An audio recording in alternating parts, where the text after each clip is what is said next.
Salut, j'espère que vous allez bien. Aujourd'hui on se retrouve pour une nouvelle vidéo en compagnie de Babou et en plus on est en automne, ça y est.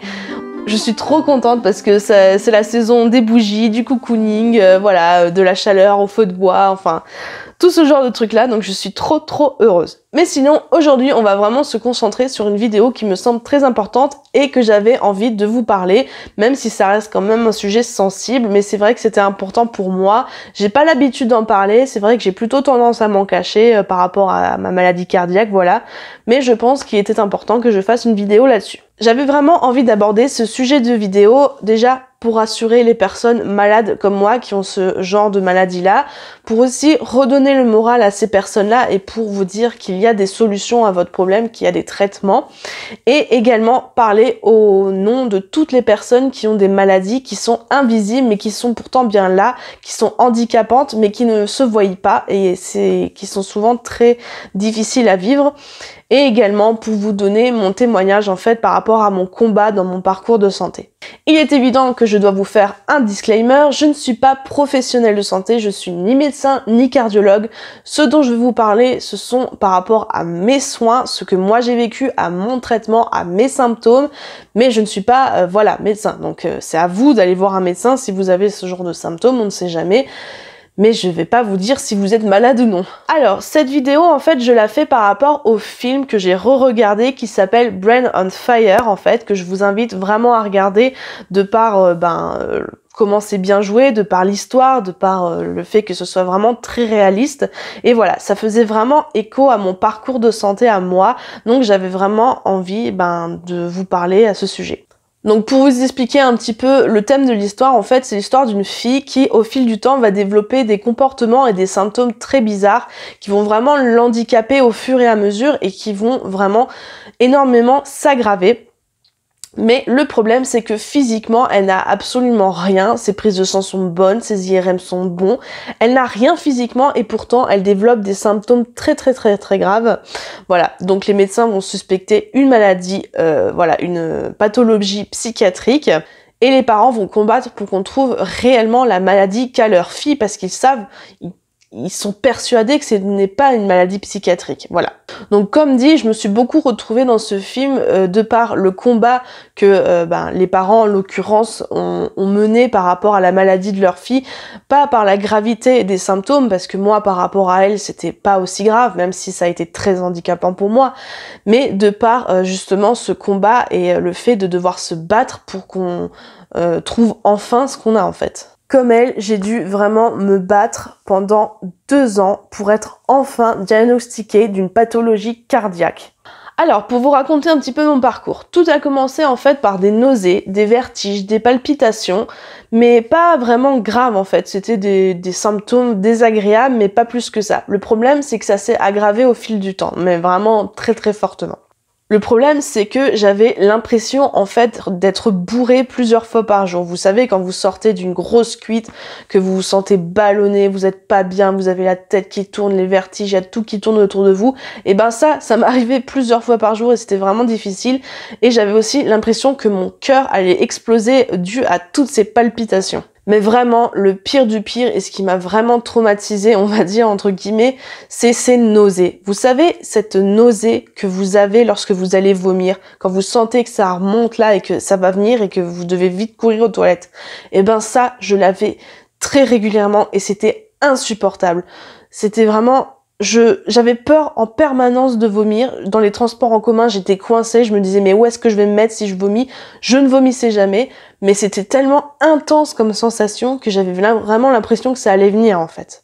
Et puis, les évanouissements sont apparus. Alors, il faut savoir que à mon maximum, je pouvais m'évanouir 2 fois par jour, en fait. Mais ça, c'était vraiment le maximum.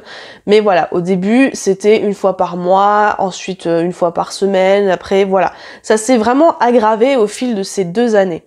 Et en fait, le problème, c'est que pendant ces pertes de connaissances-là, si on ne me réveillait pas ou s'il n'y avait pas de choc, je ne me réveillais pas. Donc ça s'apparentait en fait à des mini-comas. Donc ça pouvait m'arriver absolument partout, que ce soit à la maison, en cours, au travail, dans la rue, ça m'est déjà arrivé 1 fois aussi. et en scooter. Alors c'est là où en fait, ça m'est arrivé la première fois. Ma première perte de connaissance est arrivée lorsque je roulais en scooter un matin pour partir au travail. J'ai perdu connaissance. Et on n'a jamais vraiment réfléchi à ça jusqu'à ce qu'on voie que je perds connaissance plusieurs fois. Parce qu'en fait, je ne me souviens pas vraiment de ce qui s'est passé, mais c'est le choc, en fait, de mon scooter sur le terre-plein qui m'a réveillée. Voilà. Donc j'ai fait un accident à cause de cette perte de connaissance. C'est vraiment pour dire que ça commençait à devenir très, très dangereux. Et c'est aussi pour ça que j'ai dû arrêter mes études, parce qu'en fait, je faisais des études en métallurgie. Donc je soudais, j'étais à côté de scie à métaux, j'étais sur des échelles, donc je vous laisse imaginer si je perdais connaissance sur une scie à métaux, voilà.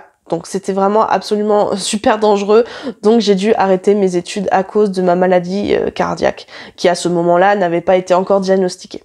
Donc mon parcours médical a commencé, il faut savoir que je me retrouvais très très souvent à l'hôpital, et c'était vraiment insupportable parce que je pouvais rester au moins 6 heures dans un lit, et en fait quand la crise est passée, quand mon évanouissement est passé, eh ben, il ne se passe plus rien après. Ça allait très bien après, donc c'était très compliqué.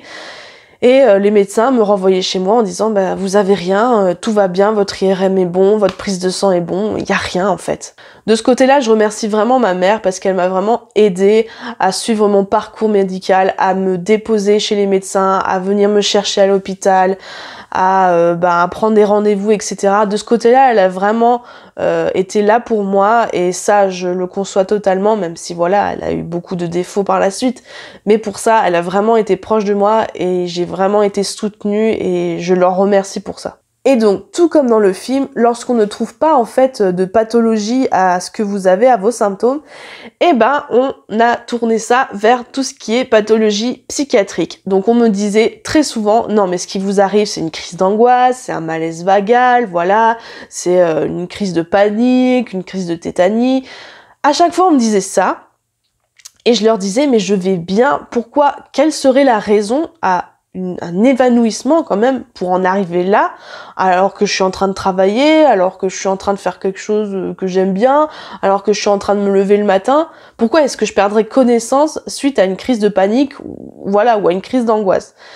Et en fait, c'était leur seule théorie valable pour eux, c'était du domaine de la psychologie. C'est vraiment horrible d'entendre ça, parce que quand vous savez que vous allez bien, et qu'on vous dit que non, c'est dans votre tête, c'est vraiment horrible, parce qu'on se met à douter, on se dit mais je suis folle ou quoi, ou mais pourtant moi je vais bien, je comprends pas. Et c'était vraiment très difficile. Et pareil, comme dans le film, tu te dis mais non, mais je suis pas folle, c'est pas dans ma tête, c'est dans mon corps. Alors évidemment, j'ai vu une multitude de médecins différents, j'ai vu voilà des ORL, des neurologues, qu'est-ce que j'ai vu des gastro-entérologues, enfin j'ai vu tous les médecins possibles pour qu'ils cherchent d'où ça vient. J'ai fait des tests super douloureux, super désagréables. Par exemple, le test chez l'ORL, c'était vraiment horrible, c'était on vous injecte de l'eau froide puis de l'eau chaude dans l'oreille, on vous fait tourner le siège, on vous met à l'envers, à l'endroit, en fait pour vous provoquer des vertiges et voir comment ça se passe dans votre tête en fait. C'était horrible. Pareil pour les tests neurologiques, on vous met des électrodes sur la tête, on vous fait faire des flashs devant les yeux pendant un long moment pour voir si vous faites des crises d'épilepsie. Tout ça, c'était soit douloureux, soit désagréable, et c'était vraiment difficile parce que mon moral chutait peu à peu, parce que j'étais extrêmement exténuée par tous ces tests, tous ces rendez-vous médicaux, le fait que je perds connaissance sans aucune explication, le fait que j'avais ces nausées en permanence qui me pourrissaient la vie. Et j'avais vraiment cette impression que les médecins ne se donnaient pas la peine. Alors évidemment, je ne jette pas la pierre sur eux, parce que eux, ils faisaient vraiment tout leur possible, mais ça n'est venu à l'esprit de personne de m'envoyer chez un cardiologue en fait, et c'est ça qui me rend fou quoi, parce que ça a mis 2 ans pour qu'on me dise prends rendez-vous chez un cardiologue pour voir si c'est pas le cœur le problème, parce que j'avais des palpitations à chaque fois que je perdais connaissance, etc. Et donc, c'est au bout de 2 ans que je suis allée voir un cardiologue qui a décidé de me poser un Holter. Alors, un Holter, c'est un petit boîtier, en fait, qu'on vous pose. Donc, moi, en l'occurrence, on me l'a posé pendant la nuit. Donc, vous le gardez en ceinture avec des électrodes sur votre corps et ça mesure votre rythme cardiaque pendant un long moment, en fait. C'est à ça que ça sert. Et du coup, le verdict est tombé. Il se trouve que pendant la nuit, mon cœur battait à plus de 160, ce qui est énorme. En temps normal, un cœur bat entre, on va dire, 70 et 85 à peu près, hein. Je suis pas médecin, mais à peu près. Et encore moins au repos, parce que justement vous êtes au repos, et il se trouve que moi, au repos, en dormant, mon cœur battait aussi vite que si je faisais un gros effort physique. Donc voilà, le verdict était tombé. Donc je vous laisse un peu imaginer lorsque je fais une activité physique ou même un truc tout bête, monter les escaliers ou monter une pente, etc. Mon cœur se met à pulser mais d'une puissance phénoménale. En fait, c'est comme si je faisais une activité sportive, mais 2 fois plus dure qu'une personne normale. Donc ça m'essouffle extrêmement vite.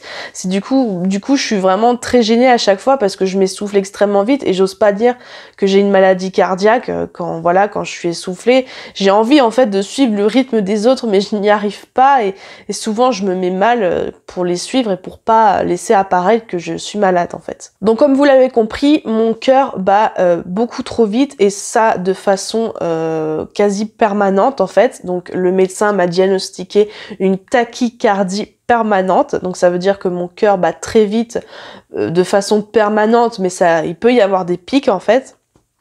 Mais c'est dû à une malformation cardiaque, mais on n'en sait pas plus. On n'a pas réussi à trouver d'où vient cette malformation. On sait juste que voilà, que ça me provoque ça.